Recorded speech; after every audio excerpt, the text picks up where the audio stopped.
अब यहाँ पे एलिजिबिलिटी क्या रिक्वायर होती है, तो कोई भी रेजिडेंट इंडियन हो या कोई भी नॉन रेजिडेंट इंडियन हो या कोई भी पर्सन ऑफ इंडियन ओरिजिन हो, तो वो सब लोग जिनकी मिनिमम एज 21 साल है और मैक्सिमम एज जो है 75 ईयर्स तक है, तो यहाँ से होम लोन के लिए एलिजिबल माने जाएंगे।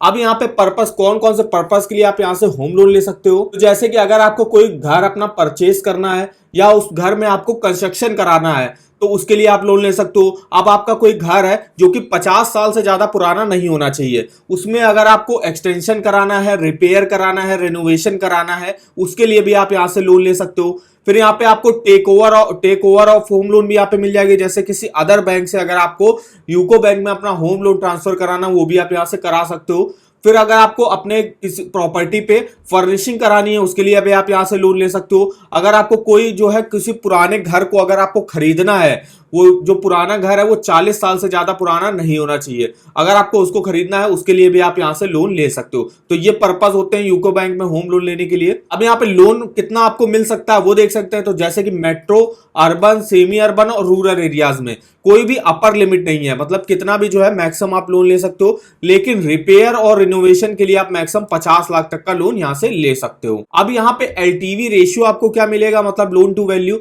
तो अगर आप जैसे मान लीजिए 30 लाख तक का लोन लेते हो, तो यहाँ पे 90% ऑफ प्रॉपर्टी कॉस्ट जो है यहाँ पे आपको बैंक लोन प्रोवाइड कर देगा। 30 लाख से 75 लाख के बीच का लोन लेते हो, 80% ऑफ प्रॉपर्टी कॉस्ट प्रोवाइड करेगा। और अगर आप 75 लाख के भी ऊपर का लोन लेते हो, तो आपको 75% ऑफ प्रॉपर्टी वैल्यू का जो है लोन यहाँ पे प्रोवाइड किया जाएगा। अब जैसे कि मान लिया मुझे लेना है 10 लाख रुपए का लोन, तो 10 लाख पे जैसे कि हम इस कैटेगरी में आएंगे, हम 30 लाख के अंदर का ही लोन ले रहे हैं, तो 10 लाख का अगर हम लोन ले रहे हैं, तो उसमें 9 लाख का लोन तो बैंक प्रोवाइड कर देगा, बाकी का 1 लाख रुपए वो आपको अपनी तरफ से यहाँ पे देना पड़ेगा। तो ये होता है लोन टू वैल्यू। अब यहाँ पे अगर आपको मंथली इनकम के हिसाब से अपनी ईएमआई जो है आप कितनी दे सकते हो वो हम बताएंगे यहाँ पे। जैसे कि अगर आपकी ग्रॉस मंथली इनकम 50,000 तक की है, आप अपनी ग्रॉस मंथली इनकम का 60% जो है आप पे ईएमआई के तौर पे दे सकते हो। अगर आपकी मंथली सैलरी 50,000 से 1 लाख के बीच में है, तो आप अपनी मंथली सैलरी का 70% तक जो है यहाँ पे दे सकते हो। और अगर आपकी मंथली सैलरी 1 लाख रुपए से ऊपर है, तो आप अपनी ग्रॉस मंथली इनकम का 75% तक जो है वो ईएमआई के तौर पे यहाँ पे दे सकते हो। अगर आप एनआरआई और पर्सन ऑफ इंडियन ओरिजिन हो, तो यहाँ पे अगर आपकी ग्रॉस मंथली इनकम 1.5 लाख तक की है, तो आप अपनी ग्रॉस मंथली इनकम का 50% तक जो है ईएमआई के तौर पे दे सकते हो। अगर आपकी मंथली इनकम जो है वो 1.5 लाख रुपए से ज्यादा है, तो आप अपनी ग्रॉस मंथली इनकम का 60% तक जो है यहाँ पे लोन आप दे सकते हो। ये तो रहा आपका जो है यहाँ पे इनकम के तौर पे आपको कितना जो है लोन प्रोवाइड किया जाएगा और कितनी आप मंथली ईएमआई जो है यहाँ पे दे सकते हो अपनी मंथली सैलरी का। अब यहाँ पे हम रेट ऑफ इंटरेस्ट देख लेते हैं क्या क्या चल रहा है। अगर आपका सिविल स्कोर 750 या उससे ऊपर है, देखिए जो रेट ऑफ इंटरेस्ट की स्टार्टिंग होगी यहाँ पे 8.85% से होगी। वहीं अगर आपका सिविल स्कोर 700 से 749 के बीच में है, 9.05 से स्टार्टिंग होगी। 650 से 699 के बीच में है, 9.55 से स्टार्टिंग होगी। 649 के ऊपर अगर आपका सिविल स्कोर है, 10.30 से स्टार्टिंग होगी। तो ये पूरे रेट ऑफ इंटरेस्ट के यहाँ पे चार्ट रहा है। अब आप जैसे तो यहाँ पे देखिए, अगर आप सैलरीड इंडिविजुअल हो तो ड्यूली फिल्ड एप्लीकेशन फॉर्म देना पड़ेगा विद पासपोर्ट साइज फोटो।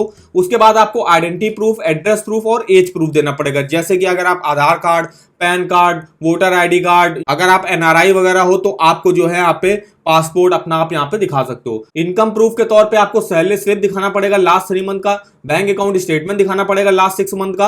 और अगर आप सैलरीड इंडिविजुअल तो आप या तो फॉर्म 16 दिखा सकते हो या इनकम टैक्स रिटर्न जो आप भरते हो उसकी डिटेल्स यहाँ पे दिखा सकते हो। इनमें से कोई भी एक डॉक्यूमेंट की आप डिटेल दिखा सकते हो। उसके बाद टाइटल डॉक्यूमेंट ऑफ प्रॉपर्टी जो है आपको दिखाने पड़ेंगे। फिर यहाँ पे सेल्फ एम्प्लॉयड इंडिविजुअल के लिए क्या डॉक्यूमेंट रिक्वायर होते हैं, तो यहाँ पे भी एप्लीकेशन फॉर्म देना पड़ेगा विद पासपोर्ट साइज फोटो। उसके बाद आइडेंटिटी, एड्रेस और एज प्रूफ आपको दिखाना पड़ेगा। उसके बाद आपको जो है यहाँ पे income tax return as a income proof दिखाना पड़ेगा।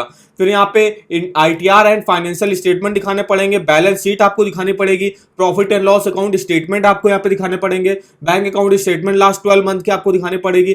अगर आप पार्टनरशिप फॉर्म वगैरह चलाते हो तो लेटेस्ट पार्टनरशिप डीड आपको यहाँ पे दिखानी पड़ेगी। अगर आप और लिमिटेड लाइबिलिटी पार्टनरशिप हो तो एलएलए एग्रीमेंट जो होगा वो आपको यहाँ पे दिखाना पड़ेगा। उसके बाद title document of property along with अपनी बिजनेस एड्रेस प्रूफ, जो भी आप बिजनेस वगैरह करते हो तो उसका एड्रेस प्रूफ विद आपको जो है टाइटल डॉक्यूमेंट ऑफ प्रॉपर्टी, यहाँ पे ये डॉक्यूमेंट जो है यहाँ पे रिक्वायर होते हैं होम लोन लेने के लिए। अगर आप सैलरीड इंडिविजुअल हो, अगर आप सेल्फ एम्प्लॉयड इंडिविजुअल हो, तो ये जो है कुछ डॉक्यूमेंट रिक्वायर होते हैं यूको बैंक से होम लोन लेने के लिए।